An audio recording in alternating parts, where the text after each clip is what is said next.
If you want to know what the future of human attention spans looks like, you actually shouldn't look at a smartphone screen. You should look at the cover of a classic book. Yeah, which sounds entirely counterintuitive, I know. But the physical packaging of literature right now, it's actually telling this massive, somewhat terrifying story about how our brains are changing. Absolutely. So welcome to today's deep dive. We are on a mission today to decode the hidden psychology of modern book cover design. Right. We're going to look at how marketing subtly, almost invisibly, really targets very specific buyers. And eventually we are going to confront a bold, incredibly specific prediction about the impending death of the physical book over the next decade. Which is a heavy claim, but the source material guiding our exploration today is just fascinating. It's an excerpt from this really extensive, meticulous series of writings called Notes on Typesetting. Right. Specifically, we're looking at part 28 today. Exactly. Part 28, which captures these incredibly sharp observations from a recent festive season book fair, just watching people interact with these objects. And before we get really going, let's establish a ground rule for this discussion. Yeah, good idea. Because the author of these notes has a massive, varied background, right? We're talking decades of software plumbing, open source projects, gardening, fish keeping. It's a very eclectic resume, to say the least. It really is. Hmm. But today, we're setting all of that completely aside. Our focus is strictly on the subject matter itself, so the cultural, visual, and design observations contained within the text. Right. The author is just the lens here. We are looking entirely at what that lens is focused on. Exactly, because the text alone provides like a wealth of material to analyze. It really does. We're looking at the artifact of the modern book fair and what the physical objects sitting on those folding tables tell us about human behavior right now. Okay, let's unpack this. Because to understand the future of books, we have to look at how they are currently adapting visually just to survive in this highly competitive environment. Right. And the source starts by looking at the physical object itself. The author highlights a very specific design they noticed on a republished collection of classic prose. These are iconic figures in Chinese literature, right? Yes, spanning from the early 20th century modern movement all the way to contemporary pieces, so heavy foundational works. Right. The kind of literature that carries a massive amount of cultural weight, Yeah. and usually a certain level of intimidation. Oh, for sure. Historically, those books demand respect. Yeah. I mean, if you picture a classic piece of literature, you probably picture a dusty academic tome, leather binding, maybe some gold foil lettering, very serious. Exactly. But the source notes that these new editions, they use a radically modern, minimalist design language. Which is such a weird juxtaposition. It is. The author specifically points out the use of vector illustrations and high contrast themes. And just for anyone listening who isn't like a graphic designer, when we say vector art, we're talking about those incredibly clean, crisp, digital illustrations. Right. Bold blocks of solid color. Sharp lines, very abstract, no messy brush strokes or like blurry historical photographs. It feels inherently digital. It feels like the visual language of the internet or modern tech branding, but applied to century-old prose. And here's the craziest part to me. The source notes that this cover art takes up a massive 2/3 of the physical space. 2/3. It's huge. Yeah. The visual art is literally handling the storytelling. It's trying to represent the core essence of the author's writing before you even read a single word. Well, the mechanism at play here is really a translation of intimidation into accessibility. What do you mean by that? So, by reducing the text on the cover and elevating this abstract, minimalist vector art, the publisher is fundamentally altering the reader's initial relationship with the text. Okay. Because historically, an austere cover one relying just on the author's name and a serious title, it demanded a prerequisite level of respect. You had to rise to the level of the book. Right. It was almost like walking into a museum. You feel like you have to, I don't know, be quiet and stand up straight. Exactly that feeling. But by taking up 2/3 of the real estate with high contrast modern vector illustrations, the publisher removes that museum-like intimidation. I see. It translates a dense early 20th century text into a visual language that a modern consumer's brain already knows how to instantly digest. Right. It does the heavy lifting. Exactly.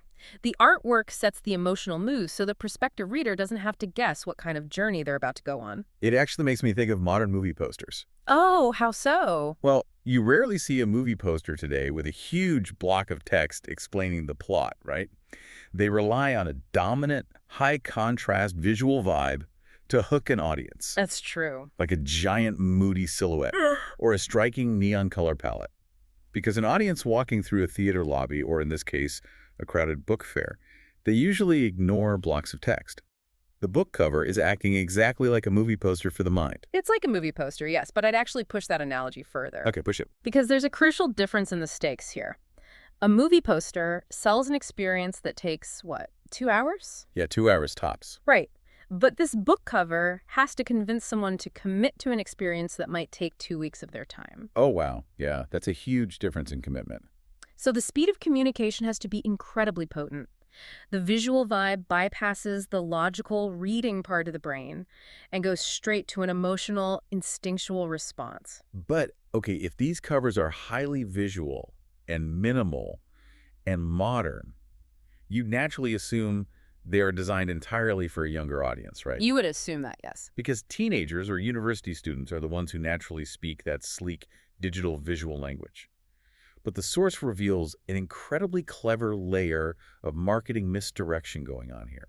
And this is where we get into the pure retail psychology of the book fair environment. Right, so the source observes that while this specific minimalist vector art look is visually tailored to catch the eye of young adults or students, the underlying marketing target is actually the parents. The author noticed that at these festive season book fairs, the parents are the ones holding the final purchasing power. They are the ones physically pulling out the credit cards and spending considerable amounts of money on educational books. Exactly. So, to make sure I'm understanding the mechanism here, this aesthetic is basically a Trojan horse. A Trojan horse is a great way to put it. Like, it looks cool enough for the student to want to pick it up, but it has to simultaneously signal some kind of educational prestige to the parent paying for it. Yes. How does a cover actually pull off both at the same time? Well, it's a brilliant balancing act. Because as a publisher, you are serving two masters who often have completely opposing tastes. Right, the classic parent-teenager divide. Exactly. You have to satisfy the aesthetic desires of the end user, the student. A teenager doesn't want to carry around a book that looks painfully boring, outdated, or like a punishment assigned by a teacher. No, of course not. So the bright vector art solves that. It looks like an indie video game or a cool tech startup logo. It gives them social currency. Yes, exactly. But you also have to appease the wallet of the actual buyer, the parent. Right. If the cover looks too frivolous, if it looks literally like a comic book or a cheap paperback thriller, the parent might not view it as a worthy investment in their child's intellectual development. Okay, so how do you bridge that gap? You combine that modern minimalism with the heavy, undeniable weight of classic Chinese literature. Ah. The minimalism signals a curated high culture aesthetic to the parent. It doesn't look cheap, it looks designed, it looks like something you'd buy in a modern art museum gift shop. Oh, I see. So the parent feels they are purchasing a piece of elevated, high culture education, and the student feels like they're getting a cool, modern object. Exactly. It satisfies both criteria instantly. And this psychological tightrope walk is happening in, like, a fraction of a second, while a family is strolling past a folding table at a crowded fair. Yep. It shows an incredible amount of intentionality baked right into the surface of these objects just to survive the retail environment. Okay, so we've just looked at a design tailored specifically to manipulate the buyer through a highly calculated balancing act of aesthetics. Right. But the source then points out a complete contrast, a scenario where the design isn't dictated by retail psychology or consumer manipulation at all, but rather entirely by the ingrained habits of the creator. And this brings us to the second book cover the author analyzed from the fair. Right. The second cover is also described as minimalist, but the aesthetic is wildly different. It leans heavily toward what the source calls a pictogram style. Yeah. And for you listening, think of a pictogram style as those simplistic, highly rigid icons you might see on airport signage or like an instruction manual. Very functional. Very functional. And the source points out a very specific, revealing layout detail. The English titles are placed all the way at the top. Which is a very deliberate choice. Yeah, the author notes that this creates the typically boring aesthetic of a thesis or dissertation. And the reason for that dry, boring aesthetic, the book's author comes from an academic background. It's a fascinating look at how deeply our professional environments condition our output, you know? Oh, totally. An author whose entire life is steeped in academia, a world where peer review, rigid formatting, objective truth, and a hierarchical structure are paramount, they inevitably allow that environment to bleed into the physical marketing of their work. Because they intrinsically distrust flashy marketing. Exactly. To them, flashiness implies a lack of substance. It's almost like the book is dressing for the job it has. Oh, like that. Like instead of throwing on a neon graphic tee to grab attention at a crowded party, it's putting on a tweed jacket with elbow patches. Yes. It's standing up perfectly straight, clearing its throat, and presenting its credentials right at the top of the page. That is the perfect way to visualize it. Because in academia, function dictates form. Always. Right. The English title placed rigidly at the top isn't there to create an emotional vibe like the vector art on the classic literature. It's there to establish an immediate logical hierarchy of information. Title first, subtitle second, author third. Precisely. It prioritizes rigid structure over broad commercial appeal because, in the author's primary world, structure actually is the appeal.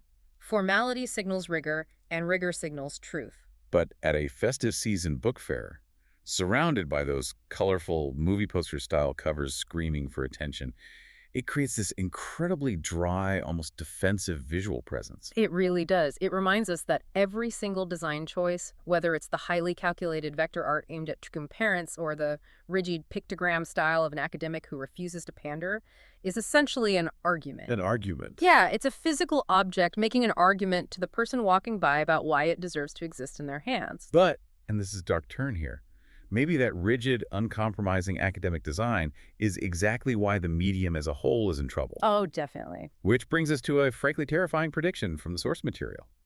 What if this entire argument, the vector art, the pictograms, the parent-student tension, what if it is all ultimately pointless because they are arguing over a dying medium? And this is where the author's observations shift from the micro level of cover design to the macro level of cultural survival. Yeah, based on years of visiting these book fairs and watching human behavior, the author drops a massive, heavy prophecy. They foresee that physical books will become relics of the past within the next decade. It's 10 years. 10 years. That is not a long time. No, it's really not. And they use a very specific technological comparison. The source claims that physical books will soon exist only for niche audiences, much like how MP3 players once replaced cassettes. Right. Now, I have to be honest, a single decade feels incredibly aggressive for the total death of the mainstream physical book. It's a bold claim. I mean, people have been predicting the death of the book since the invention of the radio, then the television, then the internet. I'm a bit skeptical of the velocity here. Let's look really closely at the mechanics of that MP3 and cassette analogy. It's natural to be skeptical of a 10-year timeline.